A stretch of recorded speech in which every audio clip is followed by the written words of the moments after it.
Boa noite, meu nome é Ítalo e eu faço parte do grupo 1, que também é composto pelos acadêmicos Alberto, Ian, Júlia, Marcela e Renata. Abordaremos um artigo que fala sobre hipertensão arterial sistêmica. Esse artigo ele foi publicado em 2016 na Revista Brasileira de Epidemiologia. Esse artigo tem o título da prevalência da hipertensão arterial sistêmica e fatores associados em homens e mulheres residentes em município da Amazônia Legal. Esse estudo ele foi feito nos municípios de Alta Floresta, Sinop, Sorriso e Diamantino. Todos esses municípios estão localizados no estado de Mato Grosso. Região essa considerada a região mais importante da Amazônia Legal. Então esse estudo ele traçou dados e tem como objetivo analisar a prevalência da hipertensão arterial sistêmica e fatores associados entre homens e mulheres que residem ali naqueles municípios que eu acabei de citar. A hipertensão arterial sistêmica ela já foi levantada dados de outros artigos. Então, esse artigo ele visa também saber se a prevalência da hipertensão arterial sistêmica e os fatores associados entre os sexos estão devidamente descritos na literatura, tendo isso em vista de que forma esse estudo pode contribuir para reduzir a prevalência dessa doença na população daquela região. Justificativa. Considerando que a hipertensão arterial sistêmica ela é um grande problema de saúde pública e que outros artigos eles indicam que há uma diferença da prevalência dessa doença entre os sexos, esse estudo ele se faz de suma importância para que possamos conhecer a realidade e que possamos compreender a magnitude dos problemas de saúde daquela região. Mas o que é hipertensão arterial sistêmica? Então, hipertensão arterial sistêmica é uma doença crônica, não transmissível, de causas multifatoriais, ou seja, tem vários fatores que podem desencadear a pessoa ter essa doença. Ela é caracterizada pela pressão arterial maior ou igual a 140 por 90 milímetros de mercúrio. 140 de pressão arterial sistólica, que é a pressão que sai do ventrículo esquerdo para o corpo, e 90 milímetros de mercúrio de pressão arterial diastólica, que é a pressão que retorna ao átrio direito. 90% dessa doença é de causa idiopática, ou seja, de causa desconhecida. Porém, nós conhecemos os fatores de risco que podem levar a pessoa a ter ou adquirir essa doença. Então, os fatores de risco são inúmeros. Podem ser sedentarismo, sobrepeso, obesidade, tabagismo, consumo excessivo de álcool, consumo excessivo de sal. Tem o fator de risco genético, que é a história familiar, dentre outros. Então, assim, essa doença ela não tem cura, porém tem como controlar. Controlar o quê? A pressão arterial, fazer com que a pressão arterial diminua e não fica em níveis elevados. Existe o tratamento farmacológico e o tratamento não farmacológico. O tratamento não farmacológico ele visa na mudança do estilo de vida, ou seja, a pessoa passa a ter um estilo de vida melhor, um estilo de vida mais saudável. Ela passa a fazer exercício físico regularmente, ela reduz o peso, ela diminui no consumo de sal, diminui no consumo de álcool, ela para de fumar. Então, todas essas mudanças nesse estilo de vida dessa pessoa vai fazer com que a pressão arterial diminua, certo? Então, esses fatores de risco, eles podem desencadear que a pessoa tenha uma hipertensão arterial. E a hipertensão arterial é o principal fator de risco de doenças cardiovasculares, como insuficiência cardíaca, AVC, infarto agudo do miocárdio. E essas doenças cardiovasculares são as principais causas de mortalidade no mundo. Então, resumindo, esses fatores de risco que eu citei podem desencadear que a pessoa tenha uma hipertensão arterial. E a pessoa que tem hipertensão arterial, ela tem o principal fator de risco, que é a hipertensão arterial, para ter uma doença cardiovascular, certo? Essa doença ela é um problema de saúde pública. Por quê? Porque ela é uma doença silenciosa. Ela é uma doença, devido à sua silenciosidade, muitas pessoas têm, porém não sabem que têm. Estima-se que apenas 40% dos hipertensos sabem que tem essa doença. Mas, assim, de fato, o que é uma pressão arterial? Então, pressão arterial é a força exercida pelo sangue na parede do vaso sanguíneo durante o fluxo sanguíneo, certo? Então, existem dois fatores determinantes que podem desencadear o aumento da pressão arterial. Um deles é o débito cardíaco e o outro é a resistência vascular periférica. O débito cardíaco ele é o volume, a quantidade de sangue injetada pelos ventrículos, né, em um determinado tempo. Então, quando há o aumento do débito cardíaco, ou seja, vai aumentar a injeção de sangue do coração, consequentemente mais sangue vai estar batendo na parede do vaso sanguíneo e fazendo isso a pressão arterial vai elevar. Existe o aumento da pressão arterial não patológico. Por exemplo, quando a pessoa está em um exercício físico, uma atividade física, vai aumentar a demanda metabólica, consequentemente vai aumentar o débito cardíaco e consequentemente vai aumentar a pressão arterial. Porém, quando a pessoa fica em repouso, tudo vai voltar à homeostase, vai diminuir o débito cardíaco e vai diminuir a pressão arterial. A resistência periférica nada mais é do que a força, ou seja, o atrito do que o sangue passa durante o fluxo sanguíneo. Então, se o vaso sanguíneo oferecer uma maior resistência periférica, ou seja, vai dificultar o fluxo sanguíneo, a pressão arterial vai aumentar. Então, assim, a pressão arterial, ela tem, fisiologicamente, nós temos mecanismos para que haja o aumento dessa pressão arterial. E nessa figura aqui mostra o sistema renina-angiotensina-aldosterona. Qual que é a função básica desse sistema? Aumentar a pressão arterial. Então, assim, quando há uma queda de pressão, as células justaglomerulares vão identificar essa queda e elas vão fazer com que elas vão sinalizar para a liberação da renina, que é uma enzima, né? Essa enzima ela é produzida nos rins. Essa renina ela vai catalisar a quebra da proteína hepática chamada angiotensinogênio. Ela vai ser quebrada e vai ser transformada em um peptídeo chamado angiotensina 1. Com isso, vai vir uma enzima conversora da angiotensina que vai transformar a angiotensina 1 em angiotensina 2. Essa angiotensina 2 ela vai fazer com que haja o aumento da pressão arterial. De que forma? Fazendo uma vasoconstrição nos vasos sanguíneos, ou seja, se fez uma vasoconstrição, vai diminuir o raio e vai aumentar a resistência vascular periférica. Consequentemente, vai aumentar a pressão arterial. Ou seja, o raio ele é o oposto. O raio ele é, digamos que, o tamanho do vaso sanguíneo. Então, o raio ele é o oposto da resistência vascular periférica.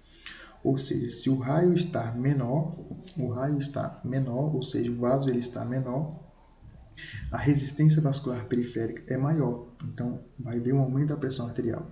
Se o raio está maior, a resistência vascular periférica é menor, ou seja, não vai haver uma diminuição na pressão arterial. Então, a angiotensina 2 ela faz uma vasoconstrição nesses vasos, diminuindo o raio, aumentando a resistência vascular periférica, consequentemente aumentando a pressão arterial. A angiotensina 2 também ela vai fazer com que haja a liberação do hormônio aldosterona. Esse hormônio ele vai fazer o que? Ele faz a retenção do sal, retenção do sódio, consequentemente retém mais água e consequentemente vai aumentar no volume plasmático, aumentando também a pressão arterial.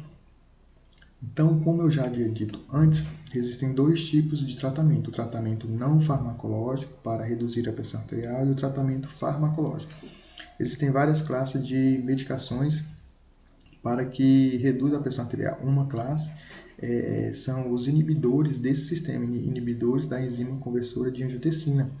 Então, tem algumas medicações que vão inibir esse sistema, ou seja, não vai deixar com que esse sistema atue, e não vai deixar com que a pressão arterial aumente, no caso, então. Existem também as classes dos diuréticos, né, que eles vão agir diretamente na liberação do sódio. Liberando mais sódio, vai liberar mais água, vai diminuir o volume plasmático, consequentemente diminui a pressão arterial. Existem também os inibidores do cálcio, né? Se não tem cálcio, eles vão inibir o cálcio nas células dos vasos sanguíneos. Todos nós sabemos que o cálcio ele é precursor da contração. Então, se não tem cálcio, não vai haver contração. Então, o vaso ele não vai se contrair. Então, ele vai ficar mais dilatado, fazendo então com que o raio continue maior, diminuindo então a resistência vascular periférica. Aqui a gente pode perceber nessa figura que há uma consequência da hipertensão arterial sistêmica por longo período de tempo. O coração ele precisa sofrer uma adaptação, essa adaptação é patológica, né? Porque ele precisa ter mais força para bombear o sangue para todo o corpo. Então, assim, devido à hipertensão arterial sistêmica, há um aumento na resistência vascular periférica, então o coração ele vai precisar de uma maior demanda de O2 e maior força para bombear o sangue para todo o corpo. Com isso, vai haver o aumento da espessura do miocárdio aqui, ó, como eu estou passando o precursor aqui, ó. Então, essa espessura, o miocárdio vai evoluir com uma hipertrofia concêntrica, né, porque ele tem que contrair, patológica. Essa hipertrofia ventricular esquerdo é um fator de risco também para as doenças cardiovasculares. Como eu já havia dito, são as principais causas de mortalidade no mundo. Então, conseguimos observar aqui que há uma consequência da hipertensão arterial sistêmica, é a hipertrofia ventricular esquerda, né? Lembrando que essa adaptação, essa hipertrofia, é uma hipertrofia concêntrica patológica. Então, uma breve contextualização, né? A hipertensão arterial sistêmica é considerada um grande problema de saúde pública porque ela tem alta prevalência e tem baixa taxa de controle. Uma das causas é pelo fato de ser uma doença silenciosa. Muitas pessoas têm e não sabem que têm. Então, se elas não sabem, elas não tratam. Então, cada vez mais pessoas morrem por doenças cardiovasculares.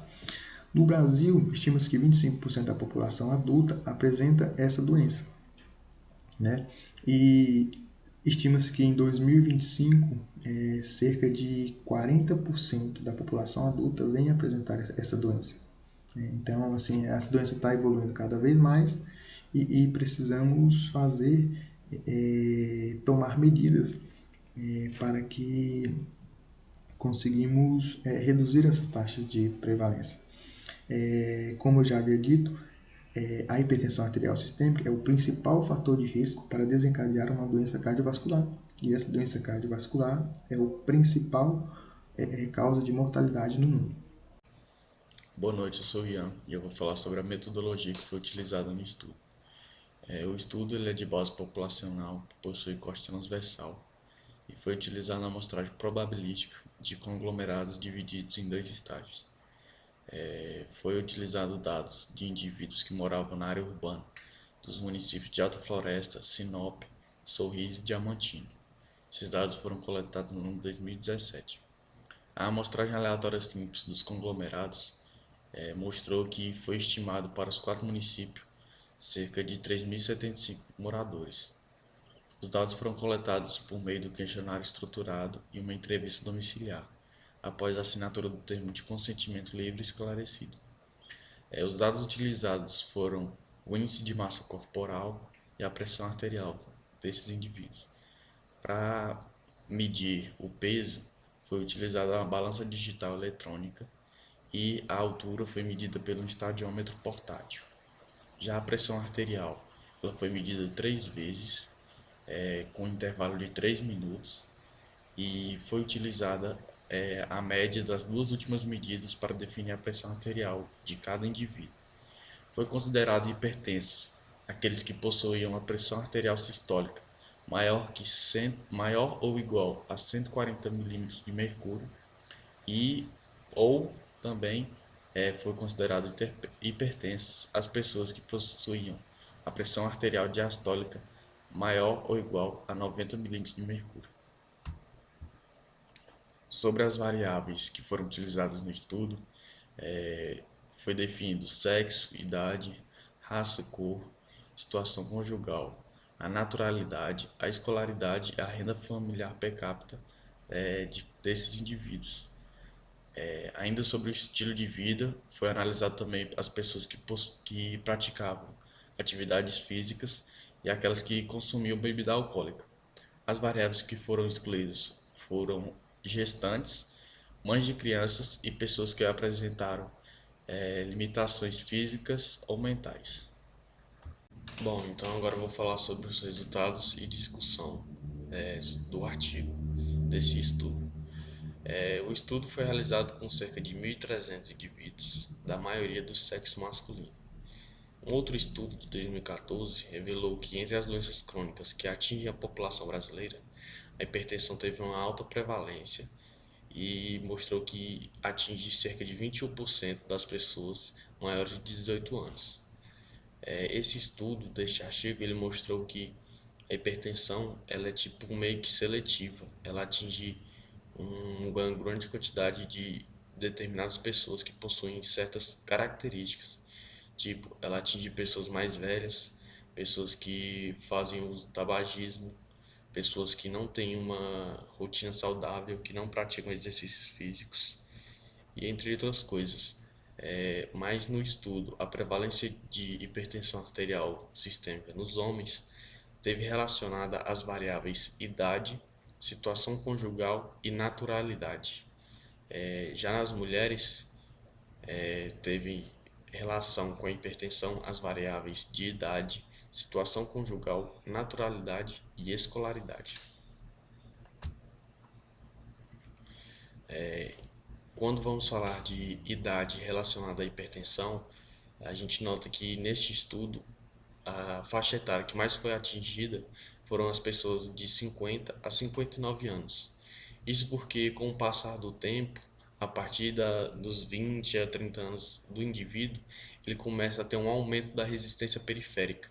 Isso acaba por fornecer um maior fluxo. Não é um maior fluxo, vai ter uma maior resistência à passagem no sangue, que vai condicionar um aumento da pressão arterial, né? E com isso, a partir dos 20 aos 30 anos, isso começa a acontecer e com o passar do tempo vai aumentando cada vez mais, de forma gradativa. Quando vamos falar de hipertensão relacionada à localidade, à moradia das pessoas, a gente nota que os moradores da região centro-oeste teve uma maior prevalência de hipertensão do que os moradores da região norte e nordeste. Porém, no artigo, ele cita que quando se trata de migração de regiões, o indivíduo ele pode ter uma predisposição a ter desenvolvimento da hipertensão, porque com a migração ela vai estar muito relacionada a estresse, que vai ser um hábito novo, um ambiente novo para esse indivíduo, ele vai ter hábitos novos, vai ter uma alimentação nova, vai ser uma mudança drástica. Isso pode causar um estresse. E esse estresse vai acabar por desenvolver uma hipertensão que vai ser dada pelo sistema nervoso central, que ele vai desencadear um aumento da pressão arterial. Quando vamos relacionar a hipertensão com o índice de massa corporal da pessoa, notamos que os obesos tiveram uma maior prevalência, de até 3 vezes maior do que as pessoas não obesas. Isso ocorre por diversos fatores, que quando a pessoa é obesa, ela vai ter uma hiperatividade sistêmica, ela vai ter uma resistência à insulina, vai ter uma hiperatividade do sistema renina, angiotensina, aldosterona, além de ter alterações na liberação de ácido graxo.